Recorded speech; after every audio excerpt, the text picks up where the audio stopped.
Today is Tuesday, May 16th, 2017, and I'm Patricia Schaffarczyk, and we're at the Museum of Local History at 190 Anza Street.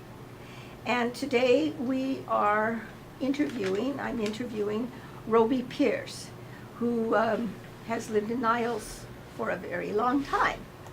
And so, Roby, welcome. Thank you. What I'd like to start first is just to get some general information about you. Well, I was born in March 18th, 1924 in Louisiana, and my dad transferred to Mississippi in 27, and then I was raised in Mississippi. We had a large family. There was 8 of us. I had 6 sisters and 1 brother, and we were always close, and so I finished high school. Or do you want me to go into that now? I'm Surely, sorry. that is But anyway, wonderful. I finished high school. The war had just started when the World War started, and I just finished high school in April that year, and I wanted to join the Navy. I was only 18, and at that time they were not drafted 18-year-olds. So consequently, my dad would not sign for me. He said, because I had never been 100 miles away from home at 18. And he told me, he says, work with your brother for 6 months, and I'll sign for you. So my brother was in California, so... Where was he? Where was your brother? He was in California. In Niles? When we said he came home on vacation, and he was home on vacation when this happened. And so consequently, he said, Dad, let Roby come out with me for a while. That's exactly what it was. And so my dad told me, all right, go work with your brother for 6 months, learn a little bit about people, and I'll sign. So that's what we did. Mm-hmm. So how did you get out here? I came on the train. All right. Right to Niles, or I beg your pardon? where did you go from the train? To Niles? Did you come out? No, I believe I got off in Oakland and took Peerless bus out here. I'm not sure. That's a long time ago. Okay. So so you came out here to Niles in 1942. Okay. And so what was it like then, and what did you do? Well, after a period of time, you got to know just about everybody in the whole area. And I lived in the Niles area since I've been here. And so consequently, you learn an education in Niles at that time, and I've met over the years, some of the nicest people you want to know, and some of them you don't care about, you wouldn't tolerate. Mm-hmm. But basically, it's still a nice place to live, and I've enjoyed every minute of it. I'm 93 now, and Right. So in 1942, yes. what was it like then? And Well, that's what it was. It's a small rural town, like all the farms and the apricot orchards and a lot of tomatoes, a lot of cauliflower that really smelled when it was actually picked it. All the towns were small. They were not incorporated at the time, and it's just the way it was. You got to know each other. So you found an apartment, or did you room with people? I moved with my brother and another guy. Mm-hmm. And then you worked at the Pacific Yes, I went to work at Steel? Pacific State Steel for about 6 months, and then I joined the Navy. And then after the war, I got out in 45, and when I was 21, and I was going to go to college, but I could not find a place to live in Bowling Green, Kentucky. At that time, everybody was getting out of the service, so I started talking to myself, and well, I'll go back to California for a year. Well, naturally, I've been there ever since, but it's been good to me. I've never made a lot of money, but had a great life. I wouldn't want to change one iota. I've made mistakes like everyone else. I've done a few things you wouldn't want to go home and tell your mother about, but I felt I got an education from it, and I still think I'm learning a little bit every once in a while. So you were a few months in Bowling Green, Kentucky? No, only, no, it was only about 2 weeks. Oh, Raining and and then- snowing, you couldn't get a place to live. You didn't have very much money at that time, so I said, well, I better go back and go work for a while and then come back. And that was when the government had, for veterans, paid their, for education, which is the Right. best money they ever spent in the world. The GI Bill you Oh, were yeah. entitled to. Mhm. So when you came back, what kind of work did you do at Pacific State Steel? I worked in the rolling mill, a 12-inch rolling mill. And what is that? Could you explain that? Well, when they take a billet, after it comes from the furnace department, and you roll it into angle, flat bar, a lot of reinforcing steel. In fact, it was what they call a hand mill, and you could change the types of steel that you rolled. You could change the rolls, and you could go from reinforcing steel to an angle in a couple of hours. And so that way, we didn't know from one shift to the next who's going to, change. If they needed, say, 50 tons of one item, that's what they would run. But the capacity of the steel mill was only about 200,000 tons a year. A small mill is still a steel mill go. And as you know, that we used no ore whatsoever. It was all scrap metal. And they would melt down probably 400 cars a day or more. And I don't know exactly I never worked in the furnace department, but at that time, it was one of the best places as a industrial plant. The wages and working conditions were all some of the best anywhere, and it was the largest employer this end of the county. At one time, they probably had at least, I'm going to guess at it now, 400 employees, not counting the American Forge. And So on the steel mill property, there was, not on the property, but right next to it was American Forge? yeah, well, now the American Forge started by the Eastwood family in San Francisco. And when they had the earthquake, Just a minute. Let's wait for that. Okay, go ahead. well, Thank you. it started, well, after the earthquake in San Francisco, the Forge moved to Emeryville. And then after that, sometimes in 38 or 9, they started buying the property, I would imagine, I'm not sure, at Niles. And we call it Niles then because the Washington Township was not incorporated, we all know. And so the Niles post office was where the steel mill got their mail, so that's what everybody figured, even though it's in Union City, the property. But anyway, it was a great place to work, and we had a conglomerate of people that it was just great. We had a So the American Forge, what did they do? What did that company well, do? the main thing the Forge did was they had make grinding balls for the mines. They had a grinding ball, different.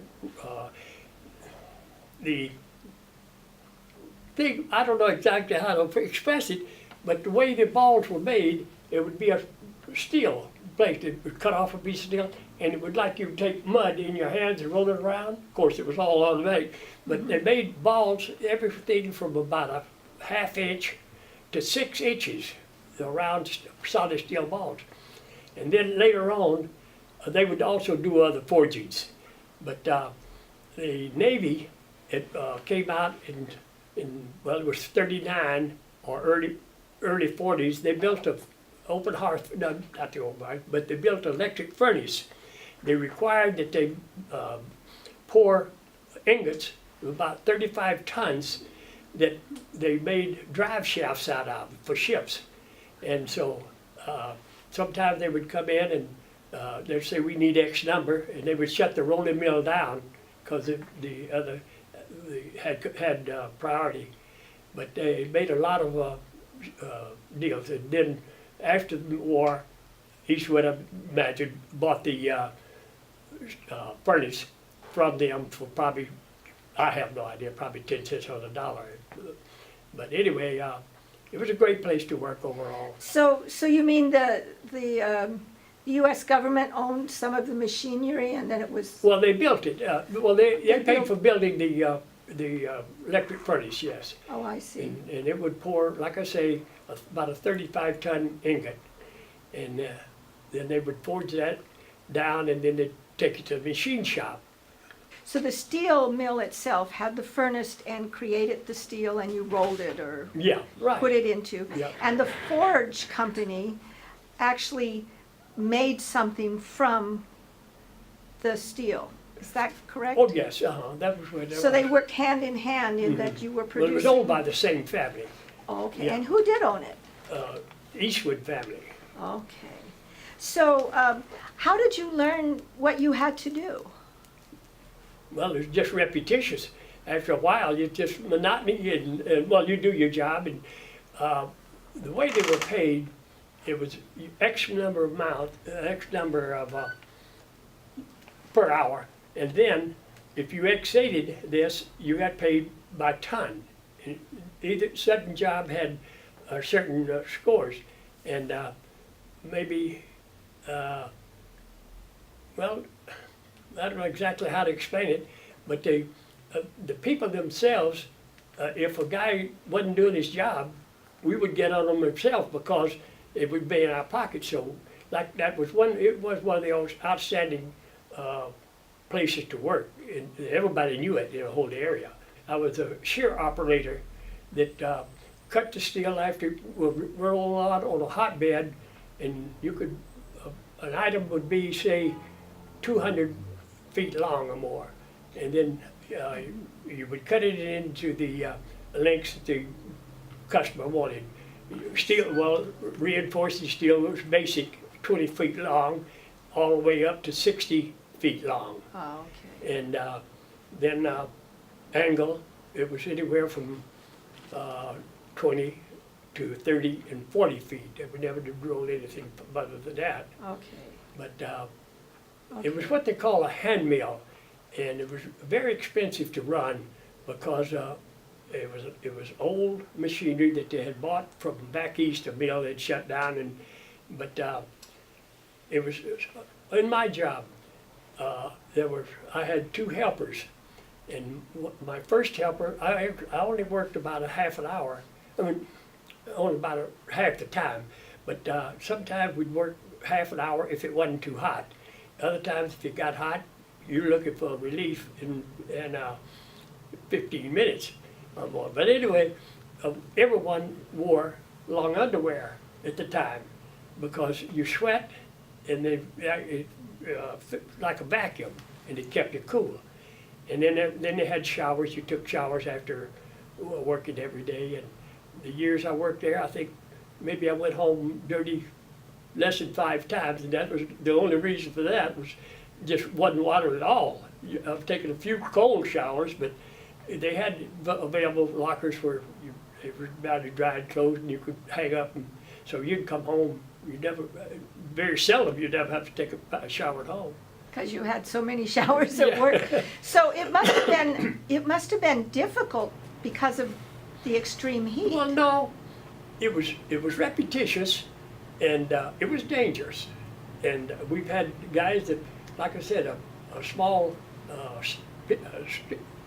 piece of rebar, we call reinforcing steel, 200 feet long, and it's coming out of the rolled at tremendous amount of speed. We've had guys that they worked the hotbed. They say this one piece one guy would take one end with tongs and one end to the other, and straighten it out on the end of a 200 long bed. And so once in a while, we've had guys get bars through their feet, and it was quite a few deals. And we never used up for a lot of years. There was no ear protection, or we always had gloves, naturally, all that. But all in all, it was a good place to work. They had their own first aid place, all with a staff nurse it all the time, and then I myself, one of the fellows that the company would pay us on our day off, if it was the day off or a different shift, they would pay us to come out and take the Bureau of Mines safety courses, and I have helped on quite a few injuries out there too, but it was okay. Yeah. Good. Well, yeah. Wow. That's. What about the camaraderie? And so, did you have a lot of steel people who lived in the town, or Well, did they live in other places? A lot of them lived in the Niles area or Washington Township area, and then a few of them in Hayward. They were spread out, and very few. I didn't know. I don't think I could tell you one that lived in Oakland.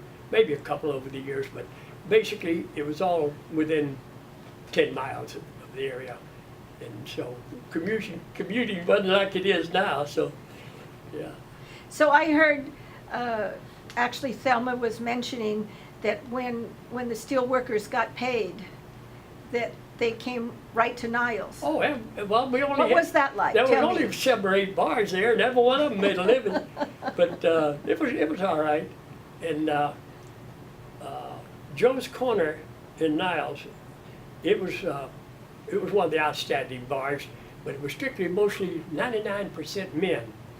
Sometimes you can go into a bar today and you see a lot of profanity going on between men and women, but at that time in Joe's Corner, well, anywhere, you just didn't, it wasn't different. But if somebody missed in Joe's Corner and there was a lady in there, he was called on it right away, man. But anyway, it was a great place to work, and good place. Well, in the Columbia Grill, and we had Niles Club. Florence is still there. It was the only bar left now in Niles. In fact, I stopped a couple of times a week to have one, but I had to slow down a little bit in my old age. But I never did overdo it. But So there were plenty bars for the steel workers when they it got most off certainly work, was, yeah. or at least when they got paid on Yeah. a payday or so. Well, Joe's Corner, that one reason I mentioned Joe, he was quite a character. He was a great guy. And his daughter lives in Niles. She's married to Leon Mazzetti. You know him, the trucker? Yes. Kathy went to school with my wife. But anyway, Joe was a great guy. They would cash checks. The guy was working on the swing shift. They get off at Thursday night. They would pick up their check at the guard shack. So they'd go down and cash it. They want to feel that money for a little while. So they would go down and cash their check. And one couple of times, they were busy, full of guys, all, and they would, some new bartender or something would cash a check. It belonged to somebody else, and without looking, it happened. So even I was asked a couple of times to help them out on a Thursday night cashing checks because I knew him one. Mm-hmm. But that's part of the action. But it didn't happen often with the guys. But there was somebody that knew the confusion going on with all the guys.